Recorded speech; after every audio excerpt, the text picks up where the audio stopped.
Given the success of our previous social media and Christianity video, I think it's time we revisit this issue. Except this time, would you believe it, we are changing our perspective. And before you think I've changed my mind on guys with feather earrings, I don't mean a miraculous change in perspective. You know what? I can't do it.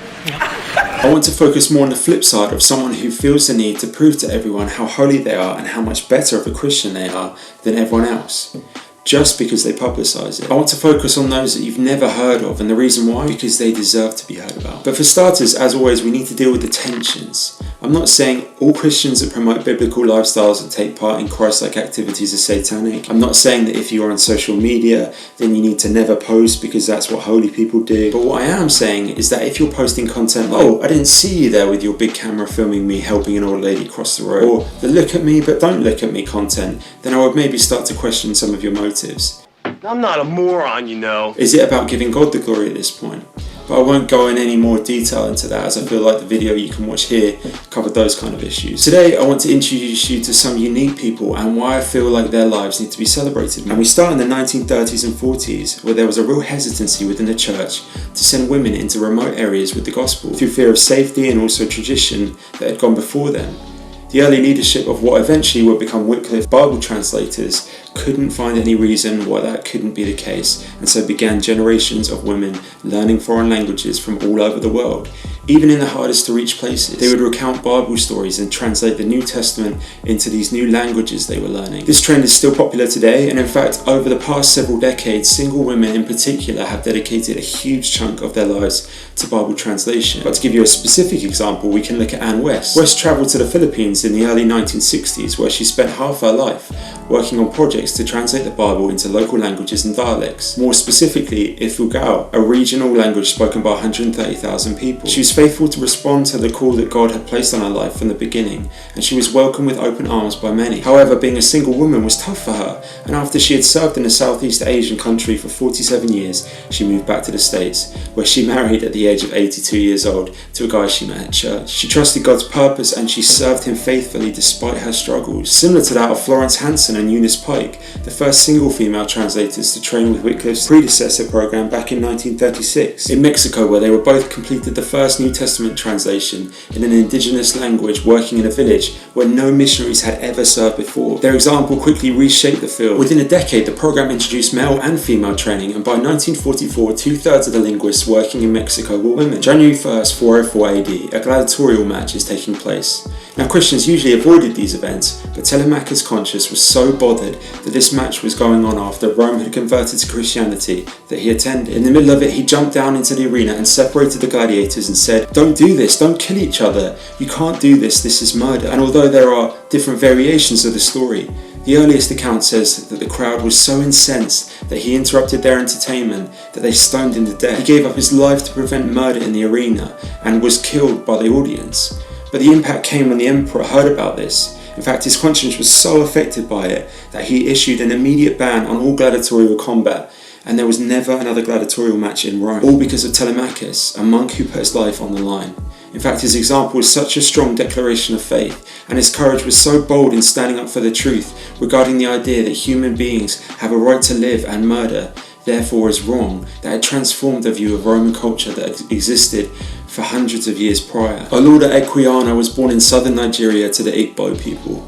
He was taken as a boy into slavery, sold to one master, sold to another, and eventually ended up in the hands of a British sea captain. He worked with the British sea captain on board the ship and became well trained as a mariner. The captain was so impressed with Equiano that he sold him to a Quaker ship captain for £25. The Quaker told Equiano, "Okay, you work for me and you earn your £25 and pay me and I will set you free. Just reimburse me for my expenses." He did exactly that, and the Quaker ship captain stuck to his word and set him free. Equiano then made it to England. Eventually, Oloda Equiano converts to evangelical Christianity and begins dedicating his life to the work of the abolition of the slave trade. The Quaker ship captain had taught him to read and write, so he writes a book called The Interesting Narrative of the Life of Oloda Equiano, or Gustavus Vassa as he was also known. In this book he exposed the horrors of the practice of slavery and the slave trade to the English people, and as it was written by someone who lived through those horrors themselves, it couldn't be easily dismissed. This narrative has an enormous impact on shaping public opinion in England and shifting it away from slavery. We all know William Wilberforce, who led the parliamentary fight for the abolition of slavery, but there were a lot of other people active in the cause who created the public support and the public pressure that moved Parliament and then enabled Wilberforce's efforts to bear fruit.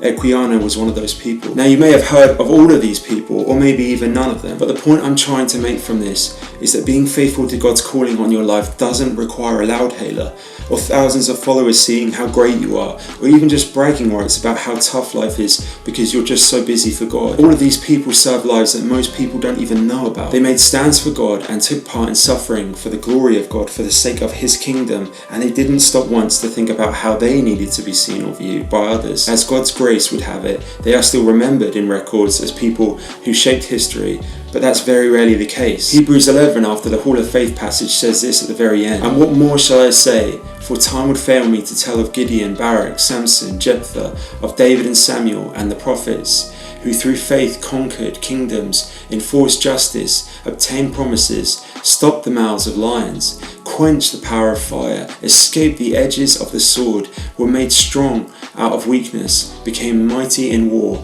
put foreign armies to flight. Women received back their dead by resurrection. Some were tortured, refusing to accept release, so that they might rise again to a better life. Others suffered mocking and flogging and even chains and imprisonment. They were stoned, they were sawn in two, they were killed with the sword. They went about it in skins of sheep and goats, destitute, afflicted, mistreated, of whom the world was not worthy, wandering about in deserts and mountains, and in dens and caves of the earth." The point I want you to take away from this passage isn't the suffering that was endured to be called faithful, but the obedience despite going against the worldly view of acceptance and pride. There are people in your life that you may never have thought about before, other than to say hi at church maybe, who have diligently served God their whole life. I only met this amazing guy called Phil one time. I barely spoke to him all that much because I was only helping out at this church over the summer. And this guy worked a standard job, had a lovely wife, completely unassuming character who you might not even look twice at when passing in a corridor. But when this guy passed on to glory, his funeral was packed to the brim with people who could attest to the work this man had done in each and every one of their lives. From giving them a place to stay, praying for them, just diligently serving without ever needing a pat on the back. And you know why? Well, we can read on to that final verse in Hebrews 11 which says, "And all these, though commended through their faith, did not receive what was promised, since God had provided something better for us, that apart from us they should not be made perfect." He knew that Jesus was that something better, and so his faithfulness to serve despite no gold medal or plaque on a wall was enough to fulfill the emptiness of his own pursuits and instead take him on to heaven as a good and faithful servant. Anyways, please feel free to comment below someone that you think deserves to be given praise for their faithfulness, even in the quiet and mundane. And until next time, it's been your boy Z. See wonder and be astounded at what God can do.